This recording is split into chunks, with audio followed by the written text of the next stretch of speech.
오늘은 사순절 둘째 날인데요. 우리가 오늘 이제 성경을 제가 읽으면서 오늘 이 마태복음 5장 7절의 말씀에 참 은혜를 받았어요. 주제는 긍휼이죠. 이 긍휼이라는 말의 헬라어는 엘레오스인데 이는 당연한 결과로 비참한 속에 있는 사람들을 불쌍히 여겨서 돕는 미덕이라는 뜻을 가지고 있습니다. 즉 아무 잘못이 없어 어려움을 당하는 것이 아닙니다. 자기 잘못 때문에 비참하게 삽니다.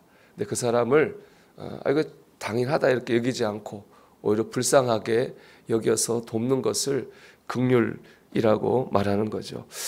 나로 적용한다면 이럴 것 같아요.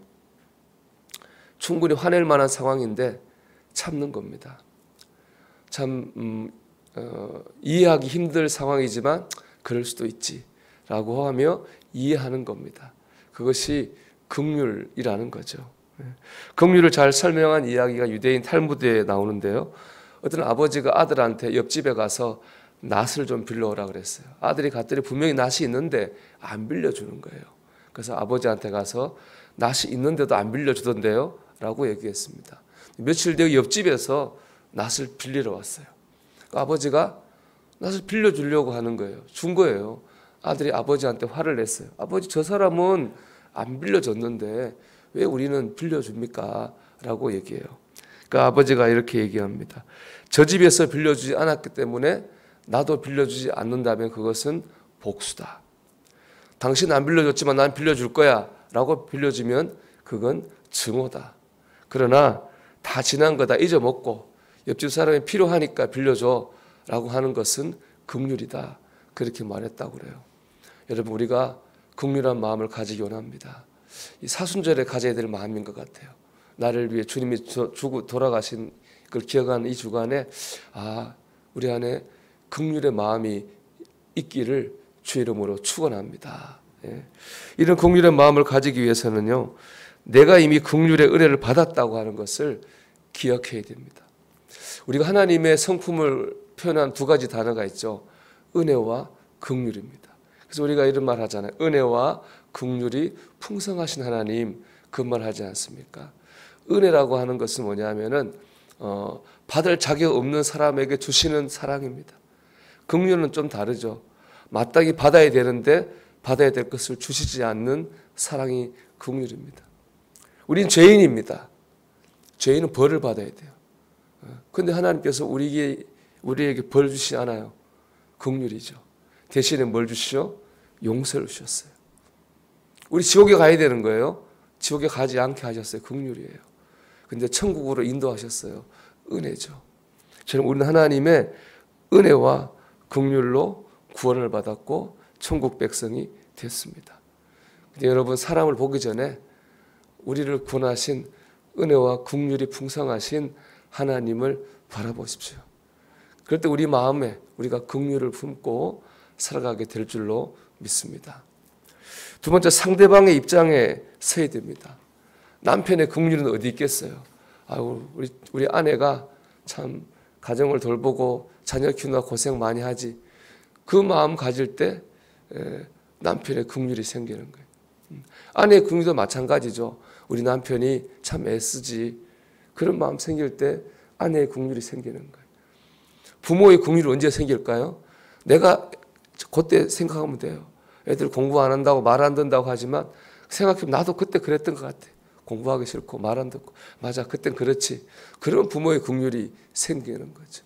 다 이렇게 상대방의 입장에 설 때 우리 마음속에 긍휼이 생기는 겁니다. 여러분, 우리가 이 사순절에 긍휼의 마음을 가지고 하는데 한번 상대방의 입장에 서려고 해보십시오. 우리가 그럴 때 긍휼을 품게 될 줄 믿습니다. 하나님 바라보며 상대 입장에 서보는 거죠. 이런 긍휼로 사는 사람은 긍휼의 복을 받을 것이다, 이렇게 말씀하고 있습니다. 그럼 그 긍휼의 복은 어떤 복이냐? 먼저 내 마음이 평강을 누립니다. 이 디모데전서 1장 2절 보면은 바울 사도가 늘 인사할 때 하는 말이 나와요. 주께로부터 은혜와 긍휼과 평강이 내게 있을지어다. 항상 순서가 어디나 보면 똑같아요. 은혜와 긍휼과 평강이. 의미가 있어요. 하나님의 은혜를 생각하면 내 마음속에 긍휼한 마음이 생깁니다. 그리고 그 긍휼함을 사람에게 행할 때 우리 마음이 어떻게 되나요? 우리 마음이 평안해집니다. 사람이 제일 무서운 감옥이 증오의 감옥이라 그러잖아요.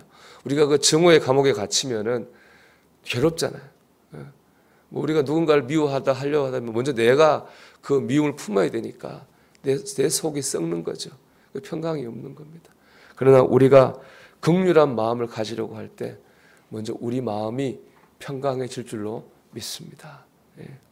두 번째, 마지막 날 긍휼이 있는 심판을 받습니다. 야고보서 2장 13절 말씀 보면 긍휼이 행하지 아니하는 자에게는 긍휼 없는 심판이 있으리라 이렇게 말씀해요. 보면 그러니까 우리가 긍휼이 있는 심판이 있고 긍휼이 없는 심판이 있어요. 이 땅에서 긍휼을 행한 사람은 나중에 그는 긍휼이 있는 심판을 받을 거예요. 이 땅에서 긍휼을 행하지 않은 사람은 긍휼이 없는 심판을 받을 거라는 말씀입니다. 여러분 한번 생각해 보세요. 우리가 마지막 날 심판대 앞에서 하나님께 뭘 구할까요? 그 자리에서 돈을 달라고 구하겠습니까? 성공을 달라고 구하겠어요? 뭘 구하겠어요? 우리가 그 자리에서 구할 건 하나인 것 같아요. 긍휼이에요. 하나님, 저를 좀 긍휼히 여겨주세요. 그래야 우리가 천국 가는 거니까. 그런데 그럴 때 주님 물으실 거라는 거예요. 우리가 긍휼을 구할 때 주님께서 너는 땅에서 얼마나 긍휼하게 살았느냐라고 물으실 거라는 거죠. 근데 우리가 이 땅에서 긍휼을 가지고 살면 우리 마지막 날 긍휼이 있는 심판을 받게 될 것입니다. 여러분, 우리가 오늘도 주님의 십자가 사랑을 생각하면서 우리 마음속에 이 긍휼의 마음을 가지고 살아갈 수 있게 되기를, 그래서 이 땅에서는 평강을, 주님 앞에서는 긍휼 있는 심판을 받을 수 있게 되기를 주님의 이름으로 축원합니다.